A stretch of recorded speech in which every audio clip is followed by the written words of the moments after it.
Hola, ¿qué tal? Soy Carmelina González Villanueva. Mi matrícula es AL045579. Radico en la Ciudad de México y estudio la licenciatura en Derecho.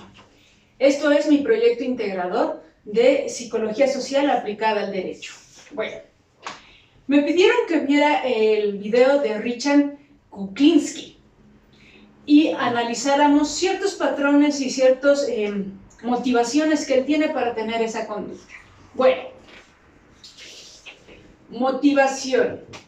Recordemos que la motivación es aquello que nos impulsa a realizar alguna acción.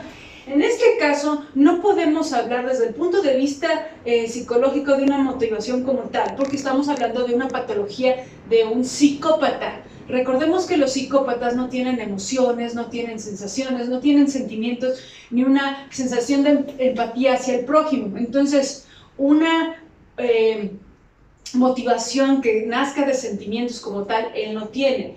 Un psicópata simplemente lo hace por la acción de hacerlo, ¿sí?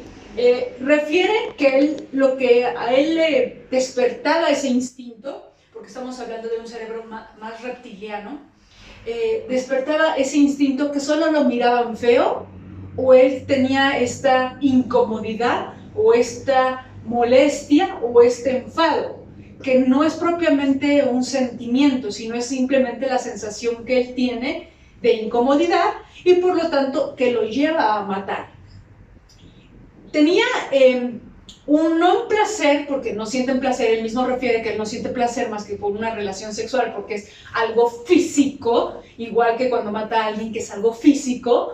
Él siempre tiene este placer deformado, este instinto primitivo por hacer sufrir al otro, y que esa visión que él tiene, porque él le gustaba mirar, le gustaba ver mucho a la gente que mataba, cómo miraba, le gustaba mucho verla, porque él reflejaba unos sentimientos o reflejaba unas sensaciones que él podía asimilar como si fueran sentimientos humanos, pero él no los tenía, por eso le gustaba repetir ese patrón de conducta. El doctor de hecho lo confronta diciéndole qué piensa de él, que no está moralmente bien cuando ya cataloga sus conductas y cuando tipifica su perfil psicológico.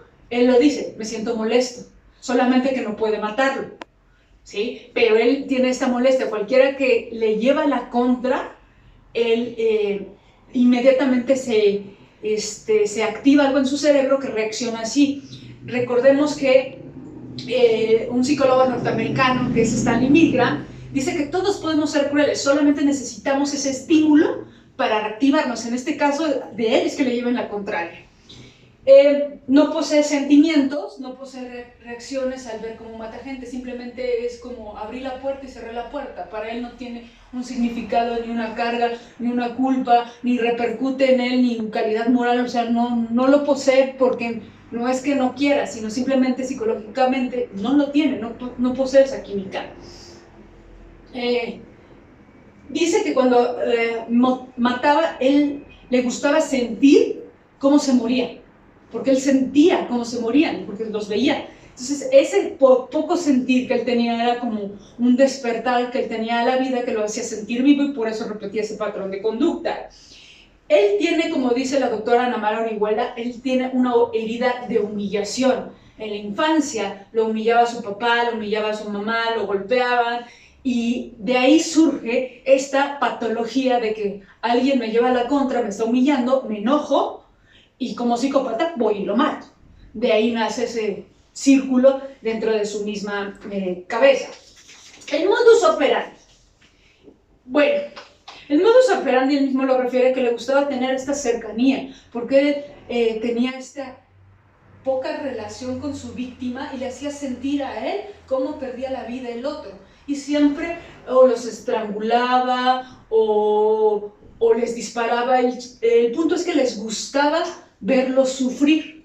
Él no tenía esta empatía por este sentimiento de sufrimiento de su víctima, sino él los veía sufrir y es así: está sufriendo.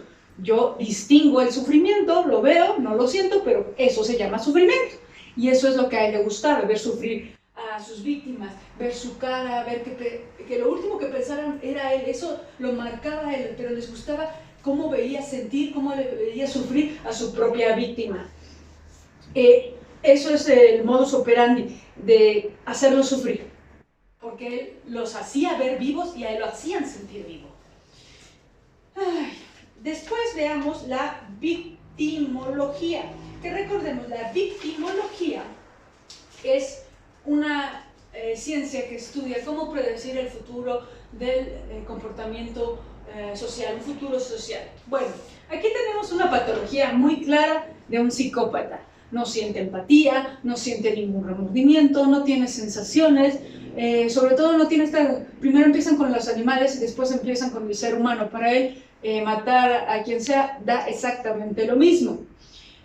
Puede, en este caso, él mismo dice, bueno, yo mataría por mis hijos porque son mis hijos, pero él vuelve al punto, o sea, no le interesa para proteger, es matar.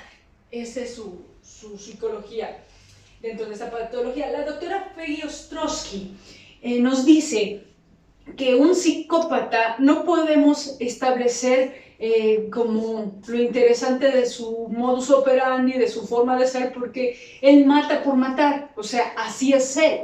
Lo interesante está en buscar qué fue aquello que fue ese detonante específico que lo llevó a comportarse así, porque va a seguir matando, o sea, eso no tiene rehabilitación según la doctora Peggy Ostrowski, porque es parte de la química cerebral. Entonces ellos van a matar y no hay una readaptación social y no. Entonces dice que es interesante ver de dónde surge y de dónde nace. A comparación con, por ejemplo, las madres solteras, que son golpeadas, las mujeres que son violadas, que son violentadas, que van y matan a su asesino, tienen un motivo, que es esta venganza, y eso los lleva a matar. Pero estos con esta patología es interesante construir de dónde nace todo ese motivo, de dónde surge, porque químicamente no tienen un raciocinio propio como un comportamiento del ser humano, porque no se pueden readaptar. De hecho, Erich Fromm decía y tiene esta teoría, que las personas nos componemos como en grupos y adoptamos la psicología y adoptamos el derecho de ese grupo y nos comportamos como tal. Entonces, no se puede readaptar a una persona porque ya tiene un vínculo de dónde se desarrolló. Lo extirpo de ese núcleo y lo pongo en otro, y evidentemente se va a comportar como en pollo en corral ajeno. No va a poder, porque efectivamente viene de otra cultura, viene de otro pensamiento, viene de otras leyes, viene de otro modo y tiene que readaptarse, y muchas veces les cuesta mucho trabajo o es muy difícil. Entonces, readaptar a alguien, por eso es difícil y no puede volver y vuelve a delinquir. En conclusión, la psicología es muy importante para los seres humanos. Yo soy pro de la psicología. Digo que todo mundo tiene derecho a tener una vida y una salud mental apropiada. Entonces es importante la psicología, en lo personal y en lo profesional. Yo pego más la psicología al derecho. Si más abogados fueran psicólogos o nos convirtiéramos en psicólogos, el derecho en esta sociedad realmente funcionaría. ¿Por qué? Porque podemos hablar de patrones de conducta y establecimiento de conductas claras que nos van a llevar a determinar mejores procesos judiciales. Como lo ponía en un ejercicio, un violento va a ser violento toda la vida. Entonces necesitamos saber qué es lo que va a hacer en la psique del ser humano para poder aplicar la psicología, para poder aplicar la justicia y desarrollarnos socialmente correctamente. Muchas gracias.